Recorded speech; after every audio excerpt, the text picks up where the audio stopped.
તારે અક્રૂર તેડવા આવી ગયા, રથ રવાના થઈ ગયો. વર્ણન આવશે ભાગવતમાં. મનો તેમ કીધું કે બાલરૂપ છે, હજી તો જન્મનો ઉત્સવ જ ઉજવાય છે ભાગવતમાં, પણ લોક સાહિત્યમાં ભગવાન કૃષ્ણને કેવા લાડ લડાવ્યા છે એની આ વાત હું આપણે સામે કરી રહ્યો છું. હરીન્દ્રભાઈ નું પુસ્તક છે માધવ ક્યાંય નથી. એનો પ્રસંગ એક છે કે મથુરામાં ભગવાન પહોંચ્યા, જમવા બેઠા, દેવકીમાં પીરસે છે, એમાં પીરસતા હતા, કંઈક લેવા ગયા, થાળીને એક બાજુ મૂકી અને માટ બેડીએ ચડીને ઉપર જતા રહ્યા. ઉદ્ધવજીને કીધું કે તમે હવે આને ગોતો તો ખરા, ક્યાં છે, આને શું ખોટું લાગ્યું, ખાવામાં શું થયું? ગોતીને માટ બેડીએ ચડી અને જોયું તો પહેલી વાર ગોકુળ તરફની બારી ખુલ્લી મૂકી અને અખિલ બ્રહ્માંડનો માલિક રુદન કરે છે, રોવે છે. ઉદ્ધવજી જોઈ રહ્યા, ઓ પ્રભુ રોવે. પૂછ્યું, પ્રભુ કેમ રડો છો? ઉદ્ધવ, રડતો નથી, મને કોક રોવરાવે છે, મને કોક રોવરાવે છે, મને નંદબાવાનો નેહ રોવરાવે છે, જશોદાનો પ્રેમ રોવરાવે છે, ગોપીઓનો સ્નેહ રોવરાવે છે. ઉદ્ધવ, હું રોતો નથી, મને કોક રોવરાવે છે. ઈશ્વરને યાદ કરવા, ઈશ્વર આપને યાદ કરે એવું જીવન જીવવા માટે આ ભાગવત જ છે સાહેબ, બીજું કોઈ છે જ નહીં. કે ઈશ્વર તમને યાદ કરી અને રોતો હોય, એ તો પ્રેમ. મને એક વાત બહુ ગમે છે, દાદાના ચરણોમાં રજૂ કરું. સંસ્કાર ને સંપત્તિની જીવનમાં બેયની જરૂર છે. ફેર એટલો છે, સંસ્કાર હોય ને આ વેલા મોડી સંપત્તિ આવે, પણ સંપત્તિ હોય ને સંસ્કાર આવે એવું નથી સાહેબ. નો આવ્યા, લંકામાં ઠેઠ સુધી નો આવ્યા. હોનાની લંકા હતી, સંસ્કાર નામે મીંડું હતું. પેલી વાત. બીજી વાત, સંપત્તિ તમે કોકને છેતરી લઈ શકો સાહેબ, સંસ્કાર કોઈને છેતરી ન લઈ શકે. એ તો જીવવું પડે અને જીવવું પડે. અને ત્રીજી અને છેલ્લી વાત, તમામ મેળવેલી સંપત્તિ મૂકીને વયું જવું પડે. સંસ્કાર તો ભાતા તરીકે કાયમ આવે છે, આ જીવ જ્યાં જાય છે ત્યાં. વ્રજ છે એ સંસ્કારનો પૂંજ છે, સંપત્તિ નથી. વ્રજમાં તો માલધારીઓ રહે છે, ગોબાળિયા રહે છે. લંકા હોનાની હતી, ત્યાં સંસ્કાર નામે મીઠું હતું સાહેબ, કાંઈ નતું. યજ્ઞ થતા તો કોકને મારી નાખવાના થતા હતા, સોનાની હતી. એમ દાદાએ કીધું હતું ને કાલ કે ભૌતિક સંપત્તિને તમે વળગોમાં સાહેબ, આધ્યાત્મિક સંપત્તિ તમારી પાસે હતી. પ્યાર કરી લે, શું કોઈ તારો યાર નથી, ગોતી લેજે, ભીતર છે ક્યાંય બહાર નથી. પ્યાર કરી લે, શું કોઈ તારો યાર નથી, ગોતી લેજે, ભીતર છે ક્યાંય બહાર નથી. અને બહુ મોટી વાત હવે કવિ કરે છે કે આલમ અજબ છે ઈશ્વરની, એમાં બુદ્ધિશાળી તમામ નથી, થોડી બુદ્ધિ વાળા થોડા, અને ગાંડાના ક્યાંય ગામ નથી. અને પછી સાહેબ સાંભળજો કે નિશાન વિનાનું તાકે શું, તારે સામે કોઈ આધાર નથી.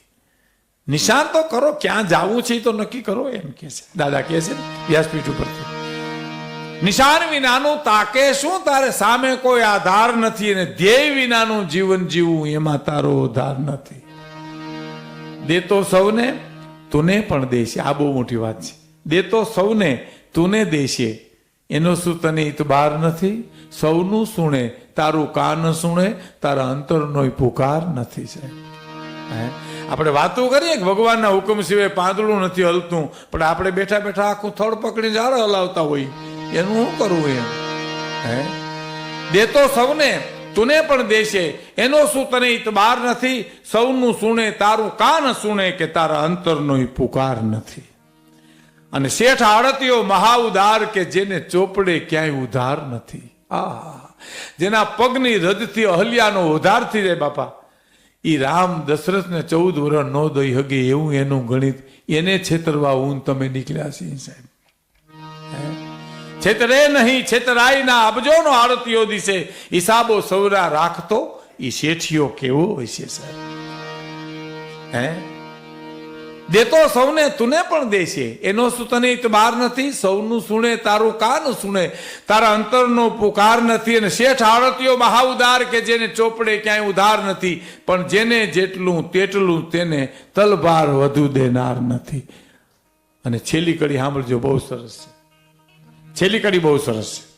ઈશ્વર કૃપા કંઈક યત્ન કરો, પુરુષાર્થ કરો, ઈશ્વરની કૃપા પછી ફળશે. એમાં પ્રથમ તો મનુષ્ય યત્ન, ઈશ્વર કૃપા. હવે ઈ કોને કહેવાય? એ મારે પૂજ્ય બાપુના ચરણોમાં અમારે રામભાઈ રામના વાળા હતા. આમ તો હેમભાઈ એનું નામ હતું, એમ ગઢવી એ નહીં, પણ એક હેમભાઈ અમારા હતા. એ રામ રામ જ લખ્યા કરે, રામ રામ લખે. કંઈ ગામડે જાય તો એમ કે મારો પ્રોગ્રામ રાખો તમારે, તો કે મને પુરસ્કાર દેવો પડશે. તો ગામ કે દેશું. શું દેવાનું? હો રામ રામ લખી આવવાના તમારે બધાને ઘેરે ઘેરેથી. થોડું વોલ્યુમ આપો, વોલ્યુમ ઇકો ઓછો રાખજો. 100 નામ રામ નામના તમારે લખીને આવવાના. એટલે હું 1 કલાક પ્રોગ્રામ તમે આપી. એ રામ નામવાળા રામભાઈ કહેવાતા. પછી સાહેબ હેમભાઈ કોઈને યાદ જ નહોતું. એક વાત કરતા કે મનુષ્યને ઈશ્વર કૃપા હવે કોને કહેવાય? એ વ્યાખ્યા બહુ નવી છે આપણા માટે. પૂજ્ય બાપાના ચરણમાં હું રજૂ કરી મારી વાણી પવિત્ર કરું છું.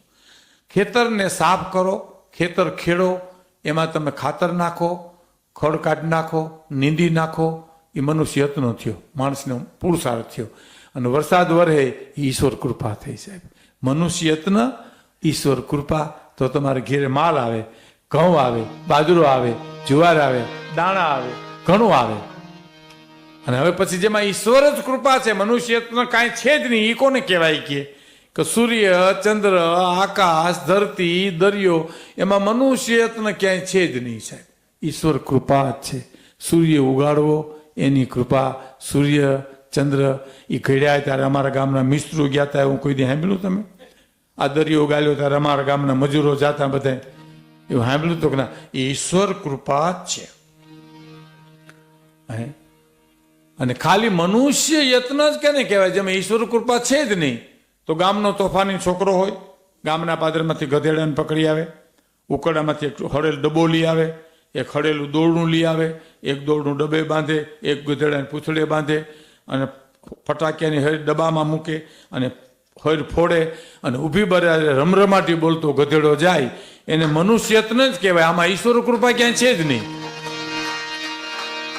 આ મનુષ્ય યત્ન જ છે, ઈશ્વર કૃપા નથી. હવે ઈશ્વર કૃપા કાંઈ નથી અને મનુષ્ય યત્ન નથી, તો એ કોને કહેવાય? તો આપણે કોકને ઘીરે ગયા હોય અને એના બાપા છે એ નરાતાર ગાંડા થઈ ગયા હોય, હાવ નરાતાર ગાંડા થઈ ગયા હોય, તો પછી એ આપણે ઘીરે જાય, એને ઘીરે જાય એટલે એમ કે તમારા હવની કૃપા અને અમારી કુળદેવીની દયાથી અમારા બાપાનો ખોઈ ગયો. ના, એ કેમ ખોઈ હોય એની ખબર નથી. ખોઈ ગયો, પણ એમાં મનુષ્ય યત્ન નથી, ઈશ્વર કૃપા નથી. એ ખોઈ ગયો બસ, એમાં છે નહીં કાંઈ. પણ કૃષ્ણ એમ કે છે મને ગોકુળ રોવરાવે છે. બાપાને પાસે વાતો કરવી એ તો હિમાલયમાં ગુલ્ફી દુકાન કર્યા બરોબર. કારણ મેં 2 દી સાંભળ્યા છે ને, મને ખબર છે સાહેબ, ડોંગરેજ બાપાની આખી ઉતરણ એવું હોય એવું લાગે આપને. બાપા પછી કોઈ એક સારા ભાગવતકાર મેં તો પહેલી વાર સાંભળ્યા એમને. અને હું તો આ બધા રોહિતભાઈને, હરેશભાઈને, યોગીનભાઈને બધાને કહું, સુંદર સુંદર ભાગવતનું વાંચન. આને જ ડાયવર્ઝન જ રહેવું હોવું જોઈએ. ડાયવર્ઝનને કોઈ દી હાઈવે કરી જ નખાય નહીં સાહેબ. બાકી બધે તો જોક્સ કથા થઈ ગઈ છે, દાખલા દ્રષ્ટાંત કથા થઈ ગઈ. કથા મૂળ રહેવી જોઈએ. ઓલા તો ડાયવર્ઝન છે, ધીરા ધીરા ધરા રસ બદલાવાના પ્રયોગ છે. ભાગવત તો રહેવું જ જોઈએ. એમાં સુંદર ભાગવતનું વાંચન. એટલે એના ચરણોમાં આ હું વાત મારી વાણી પવિત્ર કરવા માટે કરું છું. ઉદ્ધવજી બહુ જ્ઞાની હતા, પંડિત હતા. એની પોટલી એને ઓગાળવી હતી, હરીન્દ્રભાઈ લખે છે એમાં. એટલે એ મોકો જોતા હતા. અને ઉદ્ધવજી એમ કીધું તો વ્રજવાસીઓને, ગોવાલિયાઓને હું જરા સમજાવી આવું. તો કે આ સમજાવી આવું ને, ભગવાનને એટલું જ જોતું હતું બસ. આ એનો પ્રેમ શું કહેવાય એને બતાવવું હતું બસ. એટલે કે જાવ ને કઈ આવશે? તો હાજે આવીશ. હાજે આવી તો રહી ગયા અને ગામના પાદરમાં એ ગોપીઓ પાણી ભરતી હતી ને સાહેબ. એ શું ચિત્ર એને ચિત્રામણ કર્યું છે, એને શું લખ્યું છે? કોઈ આમ બેઠી, કોઈ શીસણીયું આમ પીડ્યું છે, કોઈ લમણે હાથ દઈને કૃષ્ણ કૃષ્ણ કરે છે, કોઈ જાડવું જોવે છે. વધુજી તો વિચારમાં પડી ગયા કે આ ગોકુળ અને આ બધું આ ચેષ્ટા શું કરે છે. એમ એક ગોપીને પૂછ્યું કે નંદ બાવાને ઘેરે જવું છે, રસ્તો બતાવશો? કોણ છો? ઉદ્ધવજી છું. ક્યાંથી આવો છો? મથુરાથી આવો છો. નામ સાંભળ્યું તમારું, તમને જોઈએ આજે. એમ કરીને તો નીકળી ગઈ. બીજી ગોપી આવીને બીજો જવાબ દીધો કે નંદના ઘરનું કોઈને પૂછવાનું ન હોય, ઉદ્ધવજી આ પાણીનો જે ધોરિયો વયો આવે છે ઈ નંદ બાવાને ઘરેથી આવે, ગાયું રોવે છે, વાછરડા રોવે, જશોદા ગોપીઓ બધા રોવે, આહુડાનો ધોરિયો વયો આવે છે, એને કાંઠે ને કાંઠે વ્યા જાઓ એટલે નંદ બાવાનું ઘર આવી જાય. તા તો ઉદ્ધવજીને એમ થયું, ઓહો આ ગોકુળ, આના માટે મારો નાથ અખિલ બ્રહ્માંડનો નાથ રોવે છે. એ ગઈ વહી ગઈ એટલે બીજે કીધું કે ઉદ્ધવજી માધવ મળે તો ને કહેજો તેદીનો રાસ તારો બાકી છે. ઉદ્ધવ માધવ મળે તો ને કહેજો તેદીનો રાસ તારો બાકી છે. ઉદ્ધવ માધવ મળે તો ને કહેજો કે તારા મોગરાના વાવેલા ફૂલી તો અમથા અમથા ખરી જાય છે. ઉદ્ધવ ઈ માધવ મળે તો ને કહેજો, આ સાંભળજો, ઉદ્ધવ ઈ માધવ મળે તો ને કહેજો કે ગોકુળમાં એક નથી યમુના આવે તો નેણે નેણેથી વહી જાય છે. અને ઉદ્ધવ ઈ હૈયા ફૂટાને કહેજો તમે, ગોકુળ ગામડાનો શબ્દ પ્રયોગ કર્યો છે. ઉદ્ધવ ઈ હૈયા ફૂટાને તમે કહેજો કે આવી ઠેર ઠેર મૂકે ને માયા તો ગોકુળ છે તે સહી જાય. આ ગોકુળ તારા વિરહને સહન કરી શકે, બીજું કોઈ સહન ન કરી શકે. અને ઉદ્ધવજીની ઓહો આટલી પ્રેમ આગળ હાલ્યા તે ગોપી બીજી ગોપીને કહે છે કે આ શીસણીયું પડ્યું, ગાગર પડી, હાંડો પડ્યો, પાણી કાં ભરવા જાની, આ કૂવો હામો છે ને અહીં કાં બેહી ગઈ. તો શું કીધું એને કે હા રે કેમ જાવો પનઘટ પાણી ભરવા, સાહેલી પાણી ભરતા મારે છે કાન કાક. કેમ જાવું પનઘટ પાણી ભરવા, સાહેલી પાણી ભરતા મારે છે કાન કાકરી, કાન કાકરી, ઓ કાન કાકરી.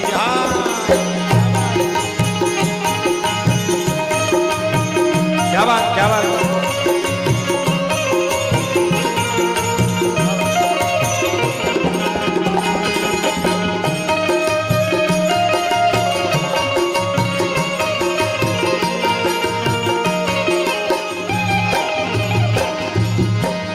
આંબાની ડાળે સરોવરિયાની પાણે, આંબાની ડાળે ઓલી આંબાની ડાળે, આંબાની ડાળે સરોવરિયાની પાણે, કોયલ બોલે ને મારું હૈયું ગભરાય પાણી ભરતા મારે છે કાન કાકરી. કોયલ બોલે બોલી કોયલ બોલે ને મારું હૈયું ગભરાય પાણી ભરતા મારે છે કાન કાકરી. કેમ જાવું પણ ઘટ પાણી ભરવા, સાહેલી પાણી ભરતા મારે છે કાન કાકરી, કાન કાકરી, ઓ કાન કાકરી.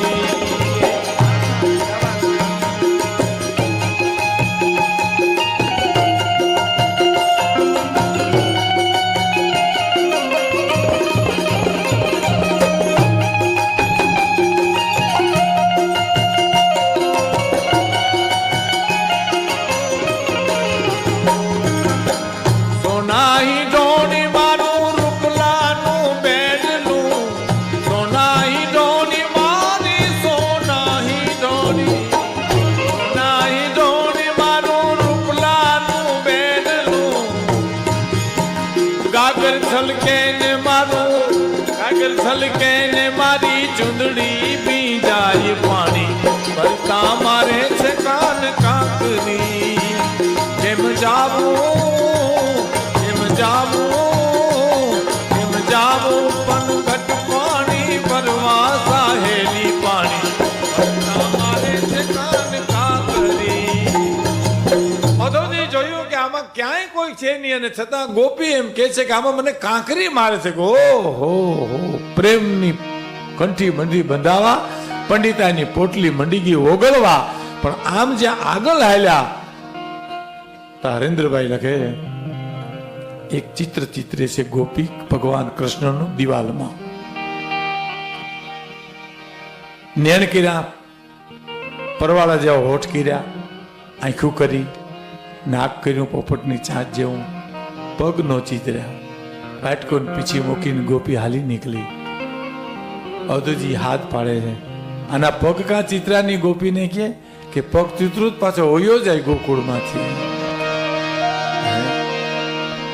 પગ હતા તો હોયા ગયા ને, પગ નથી ચિતરવા. પ્રેમની કંઠી બંધાઈ ગઈ અને પંડિતાઈની પોટલી ઓગળી ગઈ. સાહેબ, આ પ્રેમ છે. બાપાએ કાલ કે પરમદી યાદ કર્યા, પ્રેમ છે એ જીતી શકે.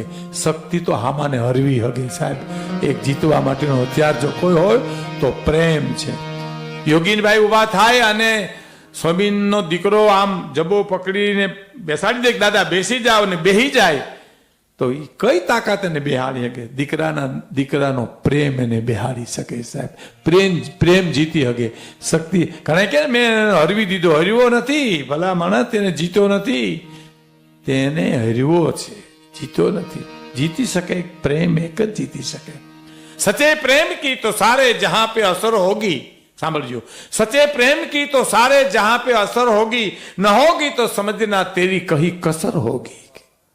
ये युक्ति अजमा के हिंगोल अगर मौत आ जाए तो हर चाहक के दिल में तेरी कबर होगी. साહેબ, એ હાડા તને હાથરે વાત ન હોયો હે, એ તો પ્રેમ હૃદયમાં હોય. સાહેબ, અને ઓધોજી હાલ્યા તારે ગોપી આવીને કહે છે કે તમે જાઓ છો? તો હા, કે કોઈ કાનુડાને કેવરાવો રે, જસોદા તારી રોવે છે. કોઈ મોહનને મનાવજો રે, જસોદા તારી રોવે છે. કોઈ કાનુડાને કેવરાવો રે, જસોદા તારી રોવે છે. કોઈ મોહનને મનાવજો રે, જસોદા તારી રોવે છે.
શાસ્ત્રી બાપાએ જે કાલે નંદ ભયો કર્યો, આજે પણ એની વાત આગળ વધે. હવે બાળ લીલાનું વર્ણન તમારા સામે આવશે.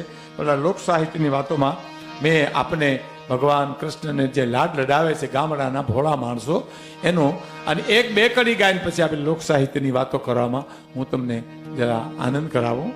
પણ ગોપીઓ એમ પણ કે છે, આપણું બહુ જાણીતું ભજન, એવો ધાવાજી રે મારા વાલાને વઢીને કહેજો,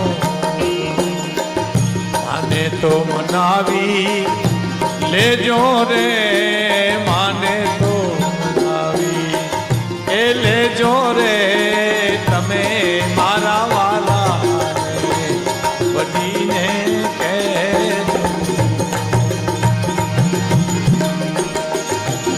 એવો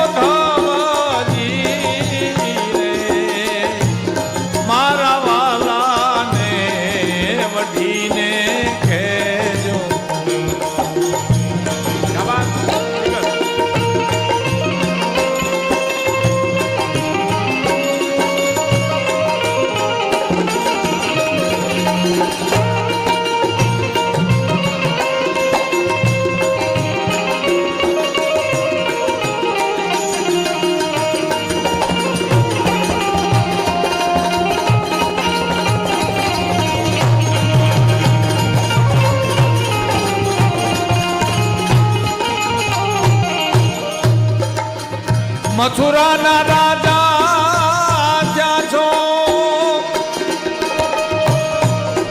ગોવાલોને ભૂલી ગયા છો. મથુરાના રાજા ત્યાં છો, ગોવાલોને ભૂલી ગયા છો. માને તીન મોલે ગયા છો રે. એવો ધવજી તમે મારા વાલાને એ વઠીને કહેજો, માને તો મનાવી લેજો રે.